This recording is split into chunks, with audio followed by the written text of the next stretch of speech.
चलिए class schedule कर दिया गया है तमाम साथियों को। अस्सलाम वालेकुम।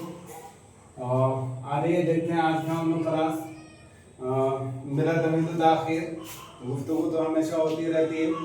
आइए आज का भी क्लास हमारा बहुत इम्पोर्टेंट है और इम्पोर्टेंट इस नाते हो जाता है कि जितने भी यहाँ से क्वेश्चन बनते हैं मरसिया निगारों से मुतालिक जो सवाल बनते हैं वहीं से ऑलरेडी मैंने कुछ चीज़ों को उठा करके लेकर के आया है, नोट्स वगैरह। ज़रा गौर से देखिएगा। तारीख पैदाइश से क्वेश्चन बनता है, तारीख वफात से बनता है, कुछ स्टेटमेंट वगैरह होते हैं वहाँ से भी क्वेश्चन फॉर्म किए जाते हैं। तो उन सारी चीज़ों को मद्देनजर रखते हुए कुछ चीज़ें मैं ऑलरेडी नोट्स बना करके आपके लिए लेकर के आया है। ज़रा गौर से देखिएगा, ध्यान से देखिएगा और क्लास अगर पसंद आए तो ज़्यादा से ज़्यादा लाइक कीजिएगा, चैनल को सब्सक्राइब करना नहीं भूलिएगा। MS उर्दू एकेडमी क्लास, जैसा कि मैंने इससे कई बार मैंने बता दिया है, आप लोगों को इन्फॉर्मेशन दे दिया है कि देखिए हमारा क्लास UGC नेट के साथ साथ इसी की तैयारी से इंशाल्लाह हम लोग राजस्थान वाला जो अभी असिस्टेंट प्रोफेसर का निकला है उसके लिए ऑलरेडी हम लोग एलिजिबल हो जाएंगे। उसमें हम लोग बैठेंगे इसकी तैयारी से। और एक स्टेट झारखंड भी अपना जेट करा रही है, उसका भी ऑलरेडी फॉर्म भरे जा रहे हैं। अगर आप अभी तक आप लोगों ने नहीं भरा है तो रिक्वेस्ट करूंगा कि आप लोग भर लीजिएगा जरूर। UGC नेट का लेवल जो है सेम वही लेवल रहने वाला है। अगर थोड़ी सी 19-20 अगर कहा जाए तो स्टेट लेवल का है, इसलिए थोड़ी सी 19 मान सकते हैं, लेकिन वो भी हम नहीं मानेंगे। हमारी तैयारी इसी लेवल का होना चाहिए ताकि इस लेवल में जब हम लोग तैयारी कर लेंगे तो डेफिनेटली है कि इंशाल्लाह जेट वाला एग्जाम आसानी से क्रैक कर लेंगे। तो आप में से कितने साथी हैं जो अब तक के फॉर्म भर दिए हैं, जरा सा कमेंट बॉक्स में कमेंट करके बता दीजिएगा। कितने साथी हैं जो अब तक के फॉर्म भर दिए हैं, और जो नहीं भरे हैं जल्दी कीजिए प्लीज। उधर आखिर में साइड जो होता है ना बहुत स्लो हो जाता है, दुश्वारी हो जाती है, फिर हम लोग हाथ मलते रह जाएंगे। तो आप लोग अगर नहीं भरे हैं तो जल्दी से आप भर दीजिए। टर्म और कंडीशन क्या है तो आपके लिए कुछ नहीं है। जो बच्चे PG कर चुके हैं और 55% उनका मतलब 55% बनता है उनका, तो ऑलरेडी एलिजिबल है। और अगर किसी और ये से आते हैं जैसे SC ST OBC से अगर आते हैं, बिलोंग करते हैं, तो अगर आपके पास 50% में मार्क्स है तो आप एलिजिबल हैं। बाकी PG वाले आपके लिए बहुत अच्छा मौका है। बहुत ज़्यादा आप लोग सोच रहे थे, बिहार बेट में आ रहा है, इसके बारे में भी नोटिफिकेशन आई है। तो एक बोलते हैं एक तैयारी से कई एग्जाम की तैयारी या कई एग्जाम में हम लोग बैठ सकते हैं। तो आप लोग कोताही ना बरतिए, ज़्यादा से ज़्यादा लोगों को जोड़िए, ज़्यादा से ज़्यादा लोगों को इससे कंसल्ट कीजिए, इससे रोशनास कराइए कि यहाँ पे भी एक क्लास चलाए जा रहे हैं। और आप लोगों से भी गुजारिश है कि आप लोग भी पाबंदी के साथ क्लास से जुड़िए ताकि इंशाल्लाह आप लोगों को भी ज़्यादा से ज़्यादा बेनिफिट हो जाए। हम लोग कल के क्लास में मिरानी साहब के बारे में पढ़ रहे थे, चलिए उनके बारे में थोड़ा सा हम लोग रिकैप लेते हैं। उनके बारे में थोड़ी सी हम लोग बात कर लेते हैं, क्या है कि जरूरी है बात करना। जो भी हमने कल पढ़ा है उसके बारे में आज हम लोग डिस्कस कर लें ताकि वो चीज़ हमारे जहन में अच्छी तरह से बैठ जाए। हमारा क्लास का एक यही समझ लीजिए एक तरह से वाहिदतन एक पहचान यही है कि हम लोग यहाँ पे पढ़ते नहीं है बल्कि याद भी कर लेते हैं। यही एक पहचान है इस क्लास का कि यहाँ पे हम लोग इतना ज़्यादा रिवीजन करते हैं, इतना ज़्यादा प्रैक्टिस करते हैं कि सारी चीज़ें दिमाग में बैठ जाती है। ठीक है ना। और क्या कहूँ, और साथी लोगों को जोड़िए, ज़्यादा से ज़्यादा लोगों को जोड़ दीजिए। आप भी जुड़े रहिए और पाबंदी से क्लास कीजिए, इंशाल्लाह हम लोगों को बेनिफिट होगा। और मालूम है आप इस तैयारी से आपके वो सपने पूरे होने वाले हैं। आप इसको हल्का में ना लीजिए, आपके वो सपने पूरे होने वाले हैं जो हर एक हिंदुस्तानी इस सपने को पूरा करना चाहता है। भाई आप बताइए, डेफिनेटली देखिए आज के दौर में हर जगह इतनी ज़्यादा जागरूकता आ गई है, तो गाँव देहात तक के लोग जागरूक हो गए हैं। हर तरफ जितने भी देखिए आप कितना हाई लेवल का कदम जा रहा, उसके बावजूद भी लोग तैयारी से पीछे नहीं हट रहे हैं। थोड़ी सी भी कोताही अगर आप बरतेंगे तो डेफिनेटली आपके लिए नुकसानदेह साबित हो सकता है। इसलिए कोताही जर्रा बराबर भी ना बरतें और अपने आप को कभी भी इस लेवल पे मत लेकर जाएं कि नहीं मेरी बहुत तैयारी हो गई है या हम नेट क्वालिफाई कर लिए हैं, थोड़ी सी मेहनत करना है मुझे तैयार करने के लिए। आप इस तरह के वहाँ गुमान में ना रहें। कई स्टूडेंट को देखा गया है और ऐसा देखने में आता है कई स्टूडेंट्स ऐसे होते हैं दोस्त, मैं आपको बता दूं कि एक एग्जाम में वो नेट क्वालिफाई कर जाते हैं, अगले बार और तैयारी करके जाते हैं कि जेआरएफ इस बार हमको निकालना है, और मालूम चलता है कि इस तरह का क्वेश्चन का फॉर्मेट तैयार हो जाता है कि उससे नेट तो कर लिए थे, अब नेट का भी स्कोर नहीं हो पाता है। तो ये चीजें होती है बाबू, वो एग्जामिनर जैसा क्वेश्चन सेट करता है वैसे कुछ कह लीजिए अपने मुकद्दर की भी बात है, कुछ दुआओं की भी बात है। तो इसीलिए मैं कहूँगा कि मेहनत करने के साथ साथ दुआओं का भी हम भी तालिम है, और आप भी अपने बुजुर्गों से, अपने बड़े लोगों से दुआ की दरख्वास्त कराएंगे ताकि इंशाअल्लाह कामयाबी आपको मिल जाए, ये याद रखिएगा। और ये क्लास उन लोगों के लिए भी इम्पोर्टेंट है जो उर्दू अदब से मुताल्लिक जिनके सवाल आते हैं, जैसे अगर हम तैयारी 4 की बात कर लें तो इसमें 6 to 8 वालों के लिए बहुत अच्छा है, आप जुड़ सकते हैं। इसी तरह 9-10 वालों के लिए भी 9-10 वाले भी जुड़ सकते हैं, और इसी तरह 11-12 वाले भी, हाई स्कूल वाले भी जुड़ सकते हैं। आपके लिए भी उर्दू अदब से बहुत ज़्यादा क्वेश्चन पूछे जाते हैं। अब आपको मालूम होना चाहिए कि जो साथी बैठते हैं तो उनका क्वेश्चन यहाँ से सिर्फ उर्दू का ही तो 80 नंबर क्वेश्चन पूछ लेते हैं आपसे, और उर्दू अदब से पूछते हैं ज्यादा क्वेश्चन, बनिस्बत कवायद के उर्दू अदब से ज्यादा क्वेश्चन पूछता है। तो ये ध्यान में रख करके आप लोग भी क्लास से जुड़िए, और रिटन में सारी चीजें पढ़ाता हूँ, प्रैक्टिस करके पढ़ाता हूँ। अभी उतना ज्यादा सोचते है नहीं कि मतलब ऑलरेडी डिजिटल बोर्ड पे सारी चीजें आपको एक तरह से पीडीएफ की शक्ल में मुहैया करा दूं। आप दुआ की दरख्वास्त है, आप लोगों से दुआ कीजिए कि अल्लाह तबारक व तआला इस प्लेटफॉर्म को एक्सटेंड कर दे, ताकि इंशाल्लाह हम भी हर वो चीजें जो आपके लिए जरूरी होगा वो पीडीएफ की शक्ल में, या फिर हमको पढ़ाने में किसी तरह की कोई दुश्वारी ना हो, वो सारी शक्लें मुझे भी मुहैया हो जाए। चलिए, जब तक के ना होती है हम लोग अपना सफर को तो रोकेंगे नहीं, सफर हम लोग करते ही रहेंगे, बढ़ते रहेंगे, चलते रहेंगे। और इंशाल्लाह मैं आपको बता दूं, मैं अंदर से हमेशा अपने आप को पॉजिटिव रखता हूँ इस चीज को लेकर के कि इंशाल्लाह अपना जो काम है हम तो करते चलेंगे इंशाल्लाह। हाँ, हमारे पास एक ही कैंडिडेट क्यों ना हो, हमारे पास एक ही स्टूडेंट क्यों ना, एक ही साथी क्यों ना हो, इंशाल्लाह इसी पे काम करेंगे। और इंशाल्लाह इस प्लेटफॉर्म को अगर आप लोगों की दुआ शामिल हाल रहा तो डेफिनेटली इसको काफी बुलंदी पर लेकर के चलेंगे। हर तरह के एग्जाम की तैयारी के लिए ये प्लेटफॉर्म इंशाल्लाह आगे में आपके लिए बहुत ही ज्यादा बेनिफिशियल हो जाएगा। बहुत तरह के इंशाल्लाह इस पे क्लासेस प्रोवाइड कराए जाएंगे आपको। आप भी दुआ कीजिए अल्लाह तबारक व तआला से, मेरे लिए भी दुआ कीजिए, मजीद इस प्लेटफॉर्म के लिए भी दुआ कीजिए कि अल्लाह तबारक व तआला इसे जो हमारे ज़हन में ये चीज़ें बैठ गई हैं ना कि हम लोग, जैसा कि आपने सुना होगा, ऐसा कहा जाता है ना सोसाइटी के अंदर, देखिए अल्लाह तबारक व तआला मेहनत करने वालों की कभी मेहनत को रायगा नहीं करता है। आप ज़हन में बात बैठा लीजिए, अल्लाह तबारक व तआला तो उन्हें भी अदा करता है जो उनके मुकम्मल तरीके से नाफरमान होते हैं। और रही बात रिस्क की बात है, इंसान क्या होता है, इंसान उजलत पसंद है, इंसान बहुत जल्दी घबरा जाता है, बहुत जल्दी परेशान हो जाता है।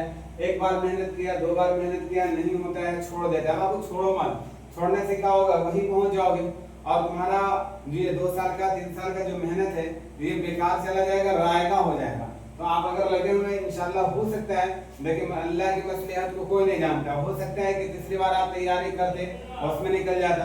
तो आप अभी आपके पास बहुत सारा अपॉर्चुनिटी है। अगर हम लोग बात कर लें, अगर आप बिहार बोर्ड से हैं, अगर आपने ग्रेजुएशन किया है और आपके सपने थे कि हम टीचिंग डिपार्टमेंट में जाएंगे, तो आपके लिए एक बहुत अच्छा अपॉर्चुनिटी आया है। AADO का फॉर्म आया है, CGL 4 का फॉर्म आया हुआ है, वहाँ पे भी आप अप्लाई कर सकते हैं। अगर उससे आपका थोड़ा लेवल कम है, अगर आप ज़्यादा पढ़ाई में इंटरेस्टेड नहीं थे, ज़्यादा पढ़ाई नहीं की, लेकिन अब आपको लगता है कि नहीं मुझे जॉब में जाना है, तो आप देखिएगा एक ऑफिस अटेंडेंस का वैकेंसी आई हुई है, वहाँ पे भी आप फॉर्म डाल सकते हैं। मतलब आपके पास कई रास्ते हैं, चुनना आपको है कि आपके लिए कौन सा बेहतर है। और इंशाल्लाह मेहनत कीजिए, 3 महीना 4 महीना 5 महीना भी आपके पास वक्त है। हर जितने भी फॉर्म अप्लाई हो रहे हैं इनके पास 4 से 5 महीना आपके पास टाइम है।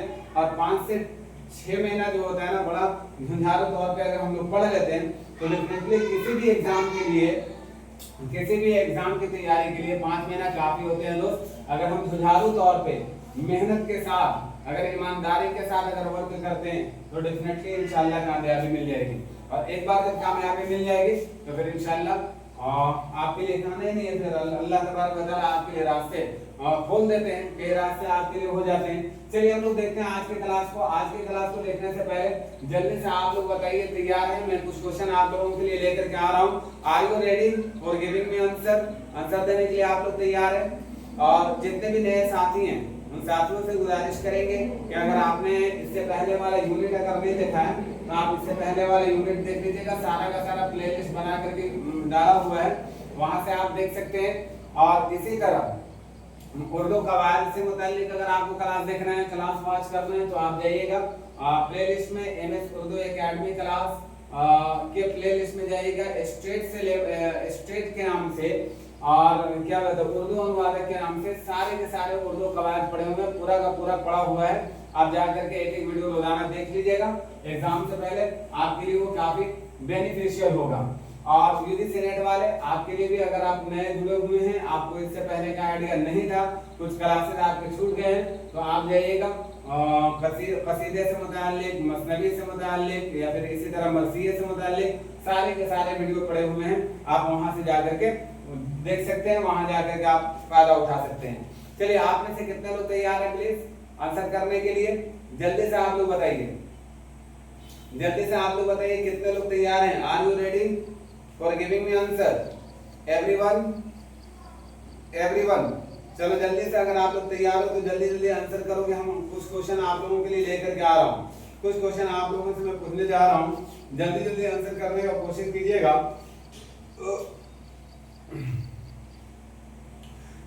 चलिए पहला क्वेश्चन आपके लिए, पहला क्वेश्चन आपके लिए, आप जल्दी से आंसर कीजिएगा। किस मशहूर अदीब ने ये कहा था, किस मशहूर अदीब का ये कौल है जब उन्होंने ये मरसिये का मिसरा को सुना कि आज शब्बीर पे ये क्या आलम तन्हाई है, जब ये उन्होंने सुना और जब ये लखनऊ से जब दिल्ली आया तो उन्होंने ये सुनकर के कहा कि पूरा का पूरा मरसिया क्यों लिखा गया, बल्कि इतना ही कर देना काफी है। किस अदीब का ये कौल है, किस मशहूर शायर का ये कौल है? जरा सा ये कौल याद है तो आप लोग बता दीजिए। अनीस का मरसिया आज शब्बीर पे क्या आलम तन्हाई है। जब ये लखनऊ से दिल्ली पहुंचता है तो एक बहुत ही मशहूर अदीब है, वो कहते हैं कि इसका पूरा मरसिया लिखने की जरूरत नहीं थी, बस इतना कर देना ही काफी था। ये कौल किसका है, ये किसने ऐसा कहा था? जल्दी से बता दीजिए। मीर अनीस ने मरसिया गोई के साथ मरसिया खानी को भी एक फन बना दिया। बकौल, जल्दी से आप बता दीजिए बकौल किसके कौल के मुताबिक। अभी इसमें हम लोग प्रैक्टिस करेंगे ज्यादा से ज्यादा, कुछ कंटेंट देख लेते हैं फिर इंशाल्लाह इसमें हम लोग प्रैक्टिस करेंगे। मीर अनीस कितने साल की उम्र में शायरी शुरू कर दी थी बताइए? और जब इन्होंने शायरी शुरू की तो सबसे पहले इन्होंने किस सिन्फ को इख्तियार किया था, ये भी बता दीजिएगा साथ में। मीर बब्बर अली अनीस, इनकी पैदाइश कब का है और कहाँ पैदा हुए थे, ये भी साथ में बता दीजिएगा। कब पैदा हुए थे और कहाँ पैदा हुए थे? मीर बब्बर अली अनीस, इनके वालिद का नाम क्या था, वालिद मोहतरम का नाम क्या था? जल्दी जल्दी आंसर करेंगे प्लीज, जल्दी जल्दी आंसर कीजिएगा। इनके वालिद मोहतरम का नाम क्या था और ये कहाँ पैदा हुए थे और कब पैदा हुए थे, ये भी साथ में बता दीजिएगा।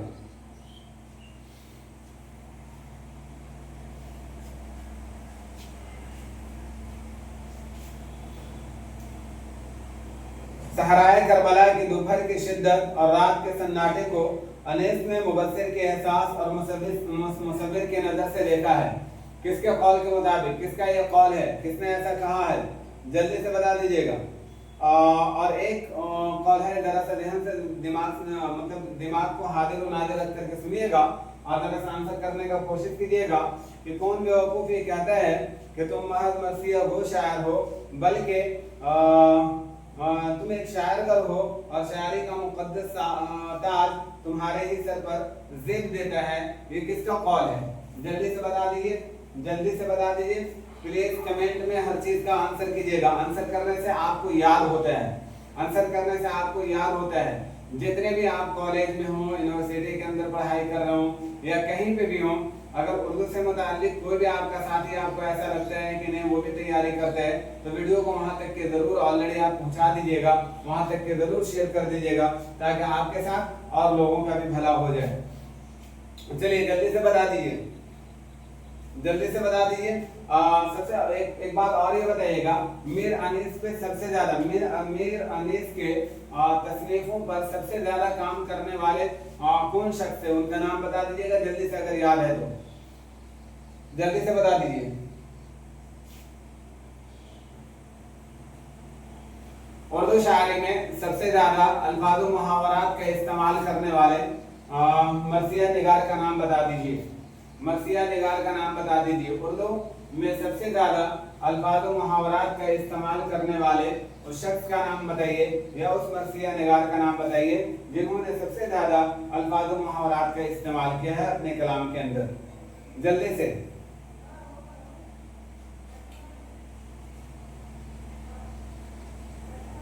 मीर अनीस सफाई कलाम, लतीफ़े बयान, चाशनी, मुहावरा, खूबी बंदिश, हुस्न उसलूब, मुनासिबत मकाम, तर्ज़ अदा और सिलसिले की तरतीब में जवाब नहीं रखते, आब हयात, मोहम्मद हुसैन आज़ाद। ये भी कौल याद रखिएगा, मोहम्मद हुसैन आज़ाद। अगर आप पहले से अगर मुताला कर रहे हैं, अगर पहले से आप तैयारी कर रहे हैं, तो आप ये बता दीजिए मोहम्मद हुसैन आज़ाद की तस्नीफ आब हयात कितने जिल्दों पर मुश्तमिल है, कितने जिल्दों पर मुश्तमिल है। अगर आप पहले से तैयारी कर रहे हैं तो जल्दी से आप बताइएगा, आपके लिए एकदम आसान क्वेश्चन हो गई, जल्दी से आप बता दीजिए।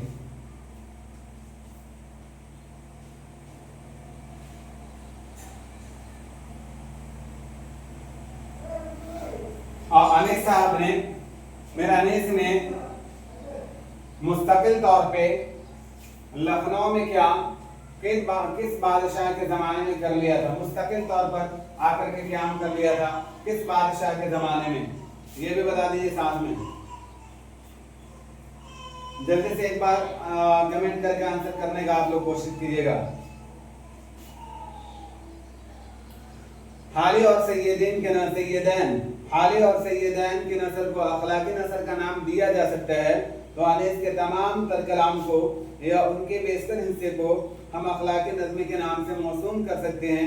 यह कौल शायद मैंने कल नहीं बताया था, लिख लीजिएगा, doctor Masood Hussain Khan, doctor Masood Hussain Khan. Doctor Masood Hussain Khan की एक बहुत ही मशहूर मारूफ तस्नीफ है, अगर आपको ज़हन में है तो आप जल्दी से बता दीजिएगा। मसूद हुसैन खान, इनकी एक किताब है, दाखिल निसाब भी है, वरूद मसूद। और वरूद मसूद क्या है ये भी साथ में बता दीजिएगा। खुद नविश्त है या अफसाने की किताब है या नाबिल की किताब, ये क्या है वरूद मसूद, ये भी आप बता दीजिएगा। और अगर आप ये बता दीजिएगा कि वरूद मसूद क्या है, तो आप ये भी बता दीजिएगा साथ में वरूद मसूद के अंदर कितने बाब हैं, कितने बाब हैं, ये भी आप साथ में बता दीजिएगा, या कितने हिस्सों पर मुश्तमिल है ये आप बता दीजिएगा। वरूद मसूद इन्होंने हैदराबाद का सफर किया था, कब किया था ये आपको तारीख बताना है।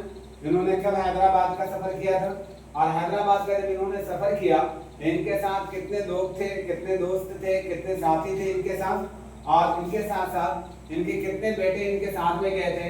और वो अगर बेटों के बारे में मालूम है कि कितने बेटे साथ में गए थे, तो उन बेटों का नाम भी आप साथ में बता दीजिएगा, मेंशन कर दीजिएगा। मतलब एक ही क्वेश्चन में कई क्वेश्चन में पूछ ले रहा हूँ इसीलिए, ताकि आप कमेंट कीजिएगा तो आपका जहन में सारी चीजें मुकम्मल तरीके से बैठ जाएंगी, ये ध्यान में रखिएगा। इसीलिए मैं सारी की सारी चीजें एक ही बार में पूछ ले रहा हूँ। आप सबसे बहुत ही कॉमन क्वेश्चन का आंसर करने का कोशिश कीजिएगा। आप ये बताइए, मीर अनीस पहले पहल हजी तखल्लुस किया करते थे, लेकिन किनके कहने पर इन्होंने अपना तखल्लुस को बदला, और बदलने के बाद अनीस का तखल्लुस इख्तियार कर लिया, वो कौन शख्स थे जिनके कहने पर इन्होंने बदला था, ये भी आंसर कीजिएगा जल्दी से।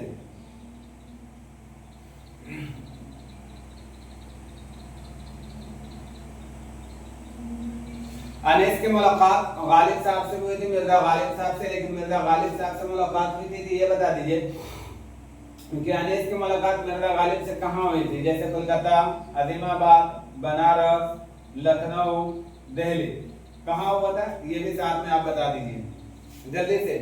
उम्र गुजरी है इसी दस्त की स्याही में, इसका सेकंड वाला मिसरा आप बताइएगा, इसका दूसरा वाला मिसरा आप बताइएगा कि उम्र गुजरी है इसी दस्त की स्याही में।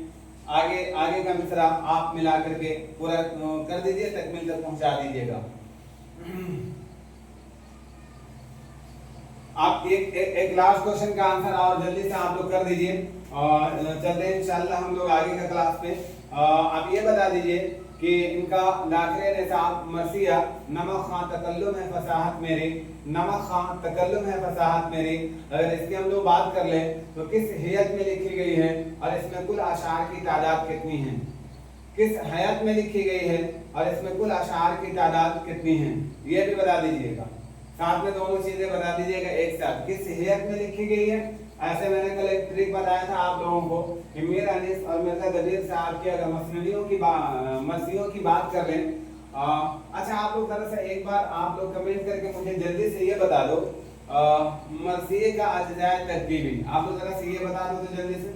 कितने साथी लोग तैयार हैं बताने के लिए, प्लीज जल्दी से आप लोग बताइए तो मरसिये का अज्जाए तरकीबी क्या है। और अगर ये क्वेश्चन अगर आप लोग कर लेते हैं तो आप साथ में ये भी क्वेश्चन कर दीजिएगा कि मरसिये का अज्जाए तरकीबी किसने मुतय्यन किया था, किसने मुतय्यन किया था। थोड़ी बहुत भी अगर आपके ध्यान में बात होगी ना तो आपको बोर्ड पे वो शख्स का नाम दिखता होगा और आप आसानी से कर जाएंगे, आप आसानी से कर जाएंगे कौन शख्स थे।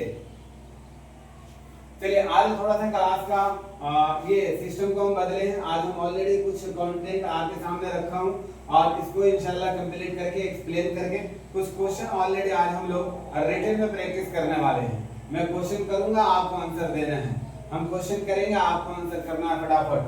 चलिए देखते हैं आज का क्लास। जैसा कि मैंने शेड्यूल कर दिया 10 से 12 क्वेश्चन मैंने आप लोगों से पूछा है, प्लीज आप लोग कमेंट कर दीजिएगा। जैसा कि आपको मालूम है कि रिकॉर्डेड वीडियो है तो आपके पास कुछ घंटे के बाद ही पहुंचेगा। जब भी पहुंचे आप कमेंट करके, जब भी आप देखेंगे आपके लिए एक तरह से वो लाइव ही होगा। जब भी आप देखिएगा सारे सवालों का आंसर आप करने का कोशिश कीजिएगा प्लीज, ताकि आपको समझ में आए कि हमारी तैयारी कैसी है। देखो अभी आपकी जो तैयारी होगी आप अभी भी अंदाजा लगा सकते हैं कि हम जेट के एग्जाम में बैठने के काबिल हैं कि नहीं हैं, हम यूजीसी नेट के एग्जाम में बैठने के लायक हुए कि नहीं हुए हैं। और डेफिनेटली आपको अभी से ही समझ में आ जाएगा, अभी ही प्रैक्टिस करने से समझ में आ जाएगा। इसलिए मैं आप लोगों को बारहा फोर्स करता हूं कि प्लीज आप लोग कमेंट किया कीजिए, आप लोग आंसर दिया कीजिए। आंसर देने से ये समझ में आता है कि आपकी तैयारी ठीक ठाक चल रही है कि नहीं चल रही है। आइए जैसा कि मैंने खुद ही मेंशन कर रखा है आपके सामने में, यूजीसी नेट JRF दिसंबर 2025, आइए इसकी तैयारी करें हम लोग। और उसके साथ मैंने फिर एक मेंशन कर दिया है जेट एग्जाम भी। जेट एग्जाम में जो बच्चे यूजीसी नेट नहीं क्रैक कर पा रहे हैं उनके लिए बहुत अच्छा अपॉर्चुनिटी है कि भैया जेट में बैठ जाइए और यहाँ से ऑलरेडी अपने सपने को उड़ान दे दीजिए, अपने सपने को यहाँ से उड़ान दे दीजिए। चलिए यहाँ से ना सही, यहाँ से ना सही, मतलब केंद्रीय सरकार की तरफ से ना सही, स्टेट के सरकार की तरफ से आपके पास अपॉर्चुनिटी आई है, यहाँ से अपनी बुलंदी को आप हासिल कर सकते हैं। चलिए देखते हैं मिर्जा सलामत अली दबीर, इनका पूरा नाम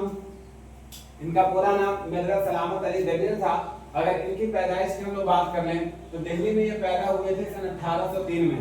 कल वाला अगर क्लास को रिलेट करेंगे तो डेफिनेटली एक बात बहुत आसानी से हम लोगों को समझ में आ जाएगी कि कल के क्लास में हम लोग पढ़े थे सन 1804 में पैदा हुए थे मीर अनीस, और 1804 कह रहे हैं ना, 1802 और 1803 में ये पैदा हुए थे। तो हमको समझ में आता है कि एक साल ये छोटे हैं। और 1875 में, और कल के क्लास में अगर देखे होंगे तो सन 1874 में। तो आप इससे भी क्वेश्चन पूछा जा सकता है, 1803 1875 पूछा नहीं जा सकता है, प्रीवियस में पूछा गया है, प्रीवियस में पूछा गया है, ये ध्यान में रखिएगा।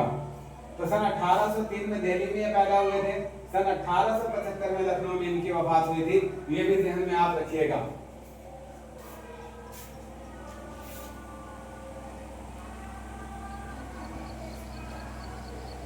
अगर बाहर की अगर आवाज आपके कानों तक अगर टकराती होगी तो इसके लिए मैं आपसे क्षमा चाहता हूँ। थोड़ा सा मैनेज करना या थोड़ी सी मैनेज कर लेना प्लीज अपने आप में।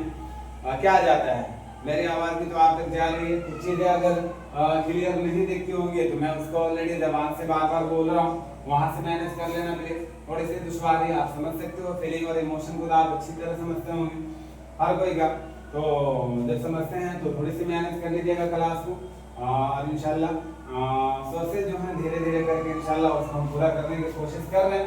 अल्लाह से दुआ कीजिए कि बहुत जल्दी हो जाए।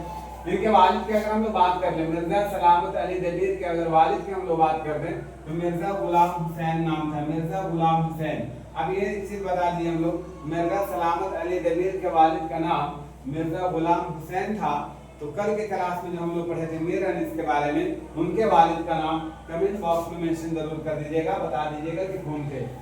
चलिए अगर हम लोग बात कर ले तो 7 साल की उम्र में दिल्ली से ये लखनऊ आ गए थे। कहाँ आ गए थे? दिल्ली से लखनऊ आ गए थे। 7 ही साल की उम्र में दिल्ली से ये लखनऊ चले आए थे। और दबीर ने मीर मुजफ्फर हुसैन जमीर की शागिर्दी इख्तियार कर ली थी। किसकी शागिर्दी इख्तियार की थी? अभी मैंने एक क्वेश्चन आप लोगों से पूछा था, अगर जहन में होगा यहाँ से आप आंसर कर देते, और अगर कर दिए होंगे तो अच्छी बात है। मीर मुजफ्फर हुसैन जमीर, और ये जमीर साहब ही हैं जिन्होंने मरसिए की अजदाय तरकीबी को मुतय्यन किया था। शायद आप लोगों को जहन में बात होगी। तो जमीर साहब, मीर मुजफ्फर हुसैन जमीर साहब फखरन उस्ताद दबीर अपने आप को कहा करते थे। अपने आप को मतलब इनको फख्र हुआ करता था कि हम दबीर के उस्ताद हैं। ये चीजें याद रखिएगा। इन्होंने से मुराद याद रखिएगा यही है दबीर साहब। इन्होंने अजीमाबाद का सफर नवाब जाफर हुसैन खान के इस्तेदाद पर, इस्तेदाद दाल छूट गया लिख लेना, इस्तेदाद पर हम ऐसे लिख दे रहे हैं, इस्तेदाद पर, जाफर हुसैन खान के इस्तेदाद पर किया था सन 1859 में।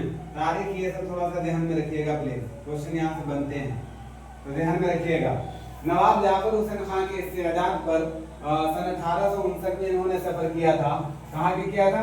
अजीमाबाद, पटना अजीमाबाद का इन्होंने सफर किया था। अगर हम लोग बात कर लें तो इन्होंने कलकत्ता का भी सफर किया था। और कलकत्ता का सफर किनके इसरार पर किया था? तो याद रखिएगा वाजिद अली शाह के फरमाइश पर, या वाजिद अली शाह के ये पे बुलाने पर। और जब वहां गए थे तो इनको भी कुछ गर्व थे वहां जाने का, ताकि वहां जाने के बाद ये अपने आंखों का इलाज करा सकें। इलाज कराने के घर से सन 1874 में गए थे। कब गए थे? सन 1874 में। मतलब यहाँ से हम लोग एक पॉइंट ये याद रख सकते हैं कि सन 1875 में इनकी वफात हो जाती है। सन 1874 में ये लखनऊ से कोलकाता जाते हैं। तो 1874 और 75 ये याद रख सकते हैं, या फिर आप ऐसे याद रख सकते हैं कि इन्होंने कलकत्ता का सफर उस वक्त किया या उस सन में किया जिस सन में मीर अनीस साहब का इंतकाल हो जाता है। मीर अनीस साहब का जिस साल में इंतकाल हो जाता है उसी साल ये सफर करते हैं। कहाँ के? ये सफर करते हैं कलकत्ता जाते हैं। और किसके बुलाने पर जाते हैं? वाजिद अली शाह के बुलाने पर जाते हैं। और इनको जाने का गर्व जो होता है यहाँ आंखों के अपने इलाज के लिए जाते हैं। यहाँ तक के बाद क्लियर हुआ सारी चीजें। देखिए वाजिद अली शाह कहते हैं, वाजिद अली शाह का कौल है, वाजिद अली शाह का मानना है, ये कहते हैं कि मैं कम सिनी से आशिक़े नज़्मे दबीर हूँ। मैं कम सिनी मतलब कम उम्री, मैं कम उम्री से ही आशिक़े नज़्मे दबीर हूँ। मतलब इनके दबीर साहब के जो नज़्म वगैरह हैं इनका मैं बहुत बड़ा फैन हूँ, बहुत बड़ा आशिक हूँ। और कब से हूँ? कम उम्री से, कम सिनी से, मतलब मेरा उम्र जब बहुत कम था उसी वक्त से मैं कम सिनी से आशिक़े नज़्मे दबीर हूँ। वल्लाह लुत्फ़ शेर पर मैं इसके असीर हूँ। असीर का मतलब क्या होता है? कमेंट करके आप लोग बताएंगे प्लीज। आप यूजीसी नेट की तैयारी कर रहे हैं, छोटी छोटी चीजों का तो आपको मतलब भी मालूम होना ही चाहिए। अगर मालूम है तो बता दीजिए।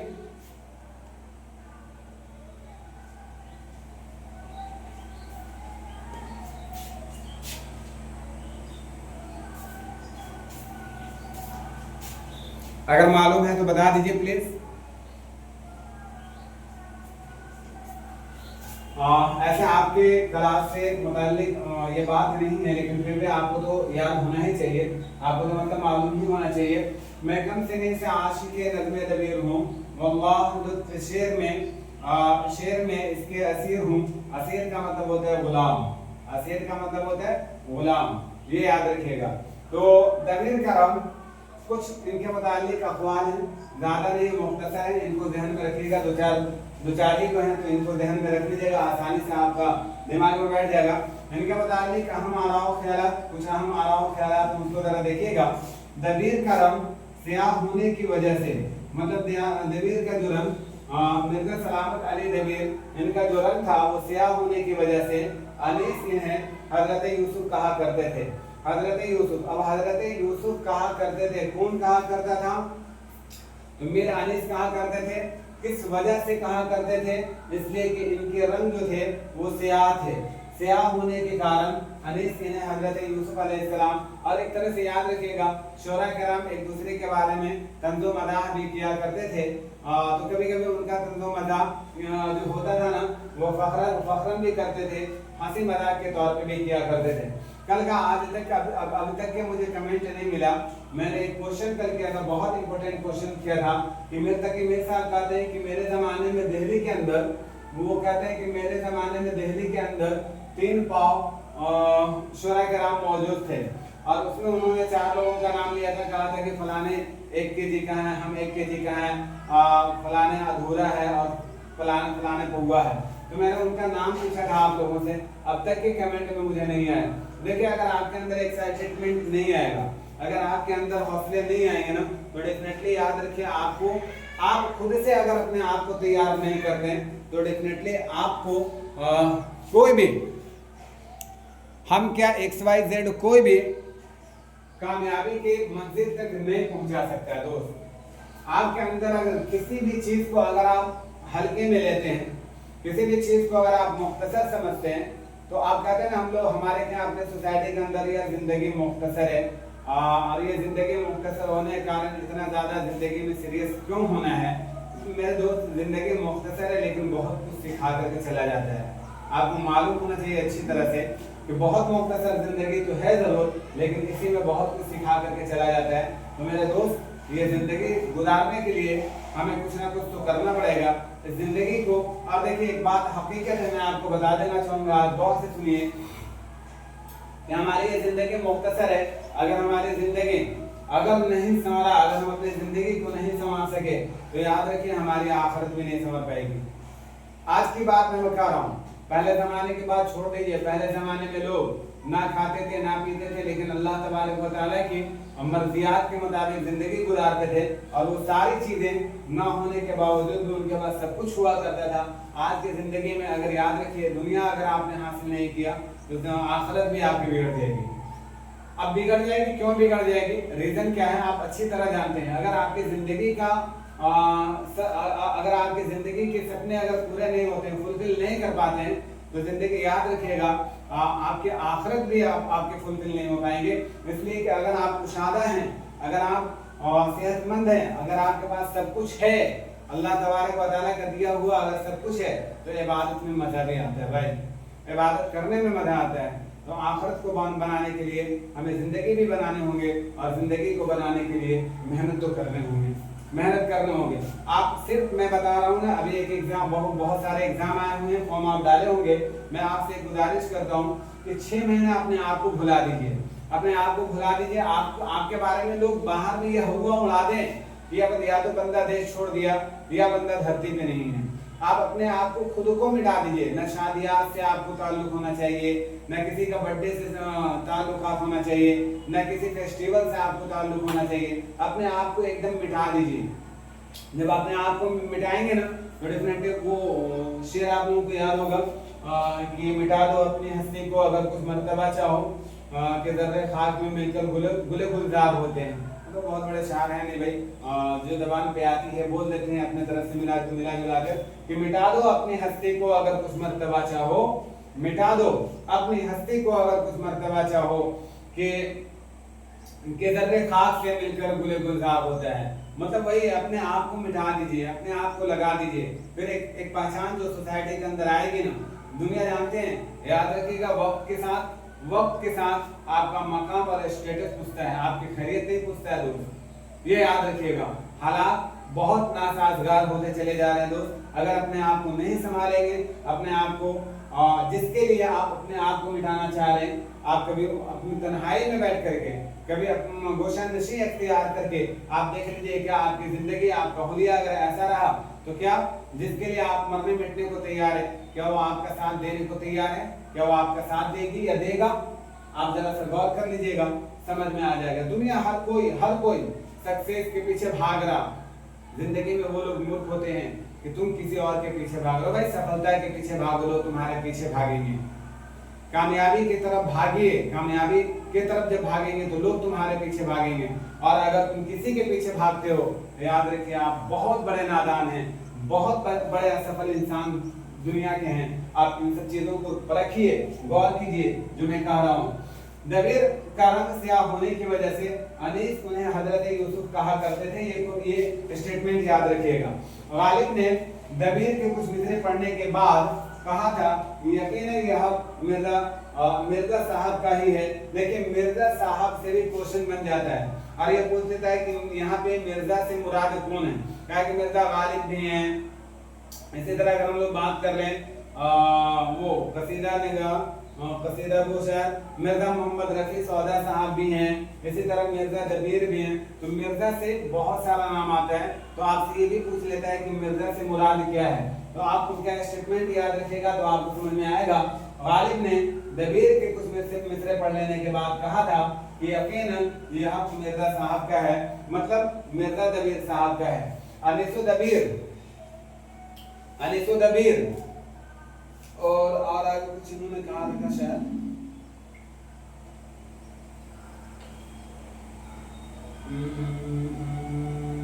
वन मिनट देंगे प्लीज, देख लेते हैं, कंप्लीट ही कर दें। तो और भी कोई चीजें थी जो छूट रहा है। अल्लाह समझ।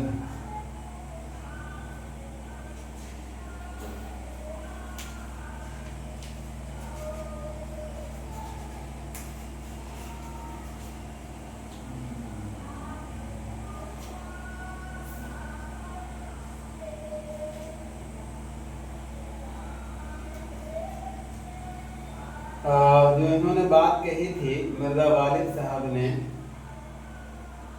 और बात इनका क्या था?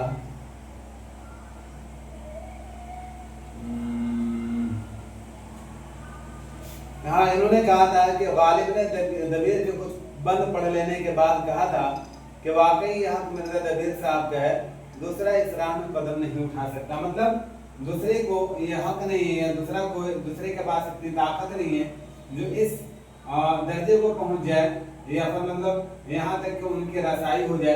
ये मिर्जा गालिब साहब का कौल है मिर्जा दबीर के बारे में। अनीसो दबीर ने उर्दू रवाई की शर्म रख ली। That is the very very important. शायद आपको नहीं दिखता होगा तो इसलिए मैं इसको रिपीट कर दे रहा हूँ। अनीसो दबीर ने, इसको लिख लीजिएगा या याद कर लीजिएगा, माइंड में बैठा लीजिएगा। अनीसो दबीर ने उर्दू रवाई की शर्म रख ली, उर्दू रवाई की शर्म रख ली। अब यहाँ पे स्टेटमेंट बदल देता है, बदल करके पूछ लेता है आप लोगों से। हम लोगों को ध्यान में ये बात रहती है ना कि चलो भाई अनीसो दबीर जो हैं कहीं ना कहीं मरसिये से मुताल्लिक हैं। अब ये पूछ लेता आपसे कि अनीसो दबीर ने उर्दू मरसिये की शर्म रख ली या उर्दू मरासी की शर्म रख ली। अब ये स्टेटमेंट थोड़ा सा बदल करके दे देता है, लेकिन ये स्टेटमेंट गलत हो जाएगा, इसलिए कि अनीसो दबीर ने उर्दू रवाई की शर्म रख ली बकौल इमदाद इमाम असर, बकौल इमदाद इमाम असर। ये भी याद रखिएगा। ये कॉल, एक और कॉल जो छुपा हुआ है शायद आपको नहीं दिखता होगा, आप लोग लिख लीजिएगा, मैं कहीं बता दे रहा हूँ। ख्याल की बुलंदी, जिद्दत इस्तिआरा, शिद्दत मुबालगा, इनकी शायरी की खुसूसियात हैं, इनकी शायरी की खुसूसियात हैं। ख्याल आफरीनी, वक्त पसंदी, जिद्दत इस्तिआरात, इख्तराए तशबीहात, शिद्दत मुबालगा, इनकी शायरी की खुसूसियात हैं। अल्लामा शिबली नुमानी, इनका कौल है ये, अल्लामा शिबली नुमानी मिर्जा दबीर साहब के बारे में कहते हैं। यहाँ तक कि स्टेटमेंट आप लोगों को याद हो जाएगा। जो नीचे वाला जो दोनों था उसको आप लोग नोट डाउन कर लीजिएगा, और बाकी अगर आप पूरा लिखना चाहते हैं तो आप स्क्रीनशॉट ले करके आप इसका नोट्स बना लीजिएगा। जो वर्ड आपको समझ में नहीं आता होगा, आवाज आप तक की जा रही है, आवाज के सोर्सेज आप तक पहुंच रहे हैं, आप उसके जरिए सुन लीजिएगा कि क्या कहा जा रहा है, वहां से आप लिख लीजिएगा। आई थिंक यहाँ तक आप लोगों को बात क्लियर हो गई, समझ में आ गई सारी चीजें, यस और नो?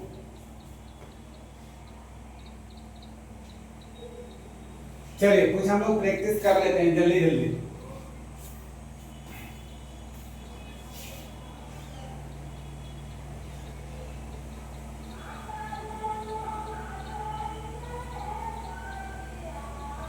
जो पीछे में हम लोग क्लास किए थे ना, उन्हीं में से मैं क्वेश्चन कुछ आप लोगों से पूछ रहा हूँ, आप लोग जल्दी जल्दी आंसर करने का कोशिश कीजिएगा, फटाफट आंसर कीजिएगा। मैं पूछ रहा हूँ कुछ क्वेश्चन आपके सामने रख रहा हूँ, आंसर मैं नहीं दूंगा, आंसर आपको कमेंट करके मुझे देना है, ताकि आपको भी तो समझ में आए कि आप लोग कितनी अच्छी तैयारी कर रहे हैं, आपकी तैयारी कहाँ तक पहुंची है, ये बता दीजिएगा। चलिए आप बता दीजिए, मसनवी सहरुल बयान,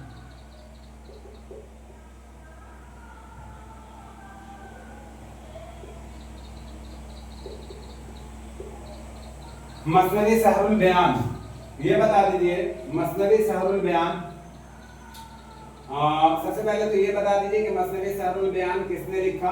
एकदम कॉमन चीज है, हर कोई बच्चा जो नेट की तैयारी के लिए पहले दिन किताब पकड़ा होगा ना, तो उसका ये ध्यान में बात होगा, ये आप जानते होंगे। मसनवी सहरुल बयान किनकी किताब है, आप वो नाम बता दीजिए। और इसमें आप ये बता दीजिए मसनवी सहरुल बयान इन्होंने मतलब जिनकी ये किताब है, इन्होंने लिखकर किसके दरबार में पेश किया था, ये बता दीजिए। मसनवी सहरुल बयान को लिखकर किसने ये किया था। मसनवी सहरुल बयान के बारे में आप ये बता दीजिए कि मसनवी सहरुल बयान को तरतीब किसने दिया था।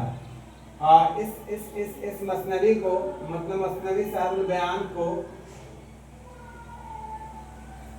किस अदीब ने मुरत्तब किया था, मुरत्तब किया था, ये भी बता दीजिए आप जल्दी से।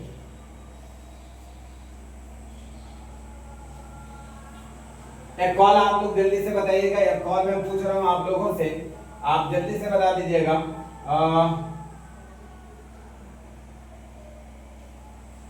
सौदा और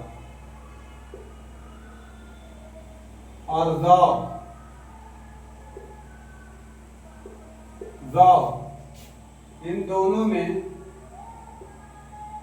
आसमान और जमीन का फर्क है,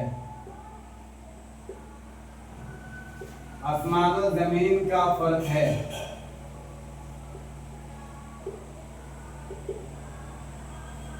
फर्क है। सौदा के बाद अगर किसी ने कसीदे में अगर किसी ने तवा आजमाई की, तो वो ज़ौक़ साहब ही या ज़ौक़ साहब का ही नंबर आता है। लेकिन सौदा और ज़ौक़ में, दोनों में आसमान और ज़मीन का फर्क है। आसमान और ज़मीन का फर्क है, ये बता दीजिए। या फिर उन्होंने बोला था पहाड़ और टीले का, पहाड़ और टीले जैसा फर्क है। ये स्टेटमेंट किसका है, आप कमेंट करके कमेंट में जरूर लिखिएगा। चलिए जल्दी से आप बता दीजिए, जल्दी से बता दीजिए। एक क्वेश्चन का आंसर आप लोग दीजिए। मिर्जा मोहम्मद रफी सौदा, मिर्जा मोहम्मद रफी सौदा, सौदा कब वफात पाए थे, कब वफात पाए थे। मिर्जा मोहम्मद रफी सौदा के वफात पर किसने कहा था कि आज हमारा शायर सुखन मर गया। ये किसने कहा था, मिर्जा के वफात पर ये किसने कहा था कि आज हमारा मर्द मुजाहिद मर गया। मिर्जा मोहम्मद रफी सौदा के, मोहम्मद रफी सौदा के वफात पर किसने कहा था आज मर्दाने सुखन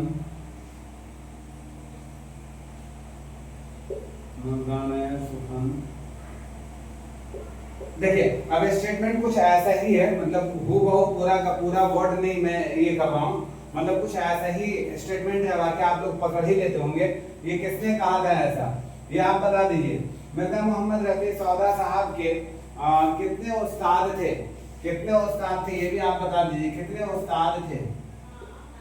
अगर उस्ताद के बारे में मालूम है तो आप उनका नाम भी मेंशन कर दीजिएगा, कितने उस्ताद थे, कौन कौन थे, ये भी आप कमेंट करके जल्दी से बता दीजिएगा। ज़ौक़ के बारे में किसने कहा था कि चेहरे पर चेचक के दाग होने के कारण और कई बार चेचक निकल जाने की वजह से उनके चेहरे पर काफी धब्बे आ गए थे, बावजूद इसके उनके चेहरे जो हैं बहुत अच्छे और मतलब एक तरह से मुताबिकत रखते थे और इसी वजह से वो अच्छे भी लगते थे। और ये किसका कौल है ये भी बता दीजिए, ये भी बता दीजिए। और उर्दू कसीदे का नक्काश अव्वल मिर्जा मोहम्मद रफी सौदा को किसने कहा था, मिर्जा मोहम्मद रफी साहब को और कसीदे का नक्काश अव्वल किसने कहा था, किसने कहा था? उर्दू कसीदे का नक्काश अव्वल मिर्जा मोहम्मद रफी सौदा साहब को किसने कहा था। इंशाल्लाह इसी तरह हम रोजाना आप लोगों के पास अब प्रैक्टिस कराने के तौर पे रोजाना इंशाल्लाह क्लास के बाद 10 से 15 मिनट आप लोगों को हम प्रैक्टिस कराएंगे ताकि यहीं पे सारी चीजें याद हो जाए। कैसा लगा क्लास आप लोग जरूर कमेंट करके बता दीजिएगा और चैनल को प्लीज सब्सक्राइब कर दीजिएगा और ज्यादा से ज्यादा शेयर कर दीजिएगा, लोगों तक शेयर कर दीजिएगा ताकि आपके बहुत सारे सोर्सेज होंगे, बहुत सारे ग्रुप होंगे, आप वहां पे भी आप डाल सकते हैं ताकि लोगों तक ये पहुंच जाए और आपका भी भला हो जाए और साथ में इस प्लेटफॉर्म का भी भला हो जाए। इसके लिए और आपको कैसा क्लास लगा प्लीज जरूर कमेंट करके मुझे बताएंगे। मिलते हैं इंशाल्लाह नेक्स्ट क्लास में, दीजिए तब तक की इजाजत, खुदा हाफिज, अस्सलाम वालेकुम।